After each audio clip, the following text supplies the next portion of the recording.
Iran को लेकर अब एक बात सामने आ रही है। ईरान अपनी एयरफोर्स को लेकर बहुत बड़ी सोच के साथ आगे बढ़ रहा है और उसे मजबूत करने की पूरी कोशिश कर रहा है। अब ये कोशिश क्या है? बताया जा रहा है कि उसके सबसे करीबी दोस्त यानी कि रूस ने उसे कुछ विमान दिए हैं। ये विमान क्या है और किस तरह से ईरान के बेड़े में शामिल होंगे, बातचीत करने के लिए मयंक मेरे साथ जुड़ गए हैं। मयंक, बताया जा रहा है कि ईरान को रूस ने कुछ विमान मुहैया कराए हैं। वो क्या हैं? फाइटर प्लेन है या कोई और विमान है? किस तरह से अब मदद करेगा ये ईरान के एयरफोर्स को और मजबूत करने में? क्या खबर इससे लेकर? देखिए, ये एक जर्मन डिफेंस रिपोर्ट्स हैं, इसके सोर्सेज से ये खबर आई है और ये बहुत अहम खबर है इस पूरे इलाके में, खासकर इजराइल और ईरान के संबंधों को जिस तरह से हम देखते हैं उसको लेकर।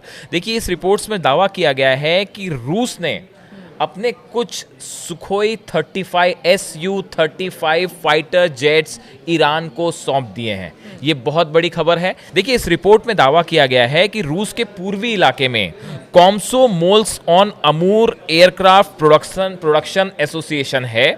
यहाँ पे एक फैसिलिटी है जहाँ पे रूस के कुछ फाइटर जेट्स होते हैं। इस इलाके में बेहद गुप्त तरीके से ईरान को अपने सुखोई 35 जेट्स रूस ने दिए हैं। अब सवाल ये है कि ये रूस से ईरान कैसे लाए गए। तो इस रिपोर्ट में ये दावा किया गया है कि बड़े खुफिया तरीके से ये सुखोई 35 जो जेट्स हैं, पहले इनको मॉड्यूलर कंपोनेंट्स में बांटा गया। यानी अगर सरल शब्दों में समझाएं तो जो Su-35 जेट्स थे, इनको अलग अलग पार्ट्स में डिवाइड किया गया। उसके बाद इस रिपोर्ट में दावा किया गया है कि एयरफोर्स के जरिए इन जो असेंबल पार्ट्स जो अलग किए गए थे, इनको तेहरान के मेहराबाद अंतर्राष्ट्रीय हवाई अड्डे पर लाया गया। ठीक है।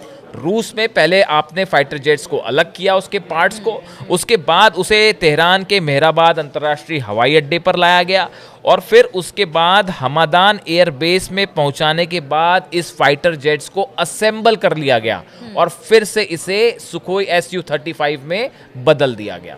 देखिए, ये ईरान की एयरफोर्स के लिए बहुत बड़ी खबर है और मजबूती के लिहाज से बहुत बड़ी खबर है। देखिए, एक चीज़ इसके साथ जोड़ दीजिए और आप बताएंगे इसके बारे में। और ये जो पहले असेंबल किया गया, वहाँ से लेकर आया गया, फिर यहाँ पर असेंबल किया गया, क्या खुफिया तरीके से ये पूरी डील हुई बिल्कुल है? बिल्कुल। देखिए ऑफिशियली जो चीज़ें सामने हैं उसमें ऐसा बताया जा रहा है कि ईरान ने करीब 24 सुखोई 35 Su-35 का ऑर्डर रूस को दे रखा है कि हमें आपसे जो है वो 24 Su-35 फाइटर जेट्स चाहिए।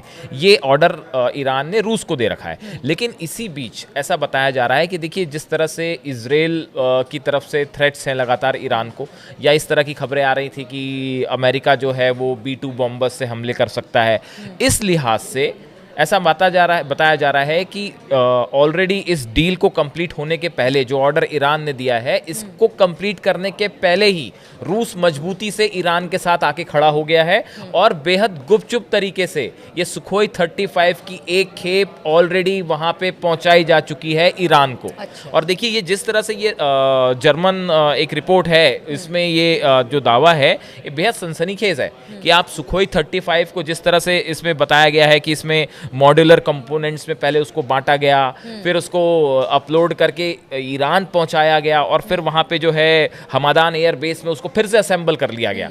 तो अब ये कितने संख्या में कितने सुखोई 35 जेट्स हैं, ये अभी क्लियर नहीं है। ये इस रिपोर्ट में इस तरह का कोई दावा नहीं है।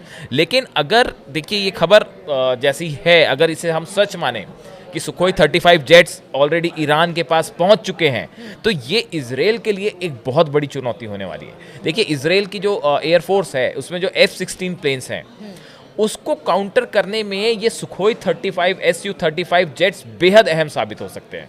और अगर मान लीजिए कि अगर वॉर होती है ईरान और इजराइल के बीच, या इजराइल किसी तरह का हमला करता है ईरान पे, तो ये सुखोई 35 जेट्स जो हैं इजराइल के F-16 को जवाब देने के लिए पूरी तरह सक्षम है।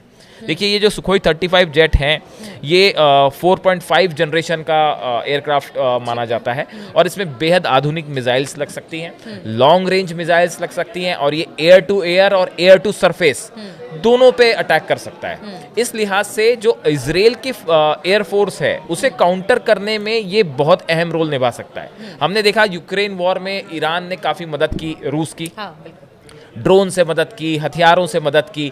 उसके बाद पिछले कुछ समय में हम देखें तो अब रूस और ईरान के बीच में जो एक स्ट्रैटेजिक पार्टनरशिप है ये और मजबूत हो गई है। और ना सिर्फ एयरफोर्स के मामले में बल्कि स्पेस प्रोग्राम को लेकर भी रूस जो है। और ये डील ऐसे समय में हुई है जब आप समझिए कि इजराइल किस तरह से लगातार हमले कर रहा है उसके प्रॉक्सीज पर, और अमेरिका के साथ परमाणु समझौते पर बातचीत हो रही है। ऐसे में ये डील इस वक्त गेम चेंजर है, बिल्कुल गेम चेंजर है। देखिए इस लिहाज से भी कि देखिए हाल ही में जो ईरान के बंदरगाह पे जो ब्लास्ट हुआ है ना, इसको लेके तरह तरह की थ्योरीज सामने आ रही हैं। इसके लिए भी रूस ने जो है अपने 2 विमान जो हैं ईरान भेज दिए हैं, और ये कहा जा रहा है कि वहाँ पे जाके आग बुझाने से काम कि में मदद करने से लेके जो रेस्क्यू ऑपरेशन है उसमें भी जो है वो रूस मदद कर रहा है। तो देखिए इस पूरे इलाके में अब जो कुछ हो रहा है, चाहे वो अमेरिका के साथ डील की बात हो, न्यूक्लियर डील की बात हो, उसमें रूस की भूमिका सबसे अहम है। कहा तो यहाँ भी जा रहा है कि ईरान ने रूस के साथ बैठ के ऑलरेडी ये तय कर लिया है कि अमेरिका के साथ डील क्या करनी है, किस तरह से कौन सी शर्तें अमेरिका की मानी जानी है, कौन सी शर्तें रिजेक्ट कर देनी है। इसको लेके एक ब्रॉडर अंडरस्टैंडिंग बन चुकी है ईरान और रूस के बीच, और उसी के तहत अब अमेरिका से डील होगी। बात नंबर 1। दूसरी चीज़ जो है ये जो एयरफोर्स वाली बात है, ये सुखोई 35 है, ये कितने नंबर्स में गए हैं इसके बारे में कुछ नहीं कहा जा सकता।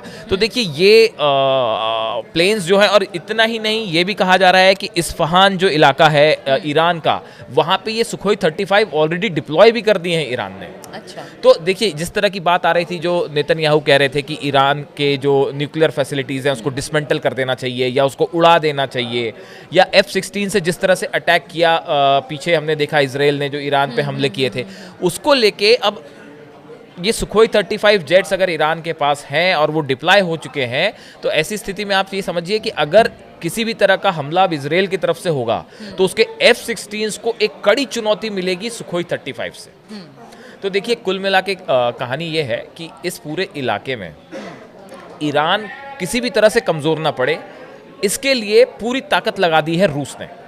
और हर तरह से, चाहे वो हथियार हों, चाहे वो फाइटर प्लेन्स हो, चाहे स्पेस प्रोग्राम हो, चाहे मिसाइल्स हों, सब देने का काम जो है वो रूस और चीन दोनों ईरान की मदद के लिए खड़े हुए हैं। इन हालात में आने वाले कुछ दिनों में देखिए, अभी खबर आई थी पहले कि ये जो रूस का Su-35 जेट्स हैं, ये इजिप्ट को भी देने का प्लान था। इजिप्ट रूस से ये फाइटर प्लेन्स खरीदना चाह रहा था, लेकिन फिर जो है वेस्टर्न कंट्रीज़ का दबाव आया तो इजिप्ट ने ये डील कैंसिल कर दी।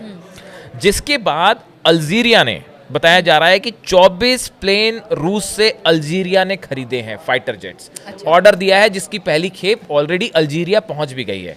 तो देखिए ये Su-35 है, इसका इंटरनेशनल मार्केट में जो है इंपॉर्टेंस तेजी से बढ़ता जा रहा है, और कई देश जो है वो चाह रहे हैं कि रूस से हम ये फाइटर जेट खरीदें। और उसमें अब सबसे आगे जो है ये नंबर्स तो जो 24 हम बता रहे हैं, ये ऑफिशियली ईरान ने डिमांड की है, लेकिन कुछ एक्सपर्ट्स मान रहे हैं कि इनसे कहीं ज़्यादा प्लेन जो हैं वो ऑलरेडी ईरान को सप्लाई हो चुके हैं। बिल्कुल, यानी कि डिसमेंटल करके असेंबल करना, फिर पता ही नहीं है कि आप कितना भेज रहे हो, क्या भेज रहे हो।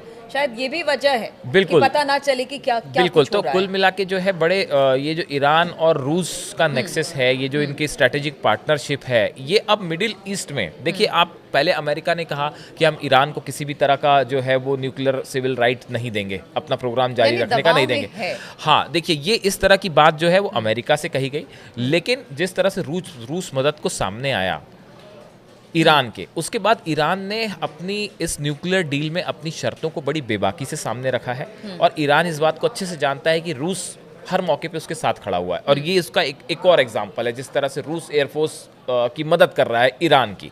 इन हालात में देखिए अभी जो ब्लास्ट हुआ है ईरान के पोर्ट पे, इसमें आगे क्या रिएक्शन होता है, क्या इसमें कोई ऐसी बात निकल के सामने आती है जिसमें वाकई ये माना जाए कि मोसाद का हाथ है। मरने वालों के आंकड़े तो लगातार काफी बढ़ गए हैं। तो अब देखिए इसमें अगर ईरान की तरफ से कोई पलटवार होता है या क्या कदम उठाया जाता है, इसमें ये Su-35 का बहुत अहम रोल होगा। तो आपने देखा कि किस तरह से ईरान के बेड़े में SU-35 का आना उसको एक बड़ा बल देता है और कहीं ना कहीं इजराइल के लिए भी एक खतरा है और अमेरिका के लिए भी एक खतरा बना हुआ है। अब किस तरह से ईरान में जिस तरह से बंदरगाह पर विस्फोट हुआ उसके बाद अभी तो शांति है, लेकिन क्या ये शांति आगे भी बनी रहेगी, इस पर लगातार हमारी नज़र बनी रहेगी। आप बने रहिए हमारे साथ।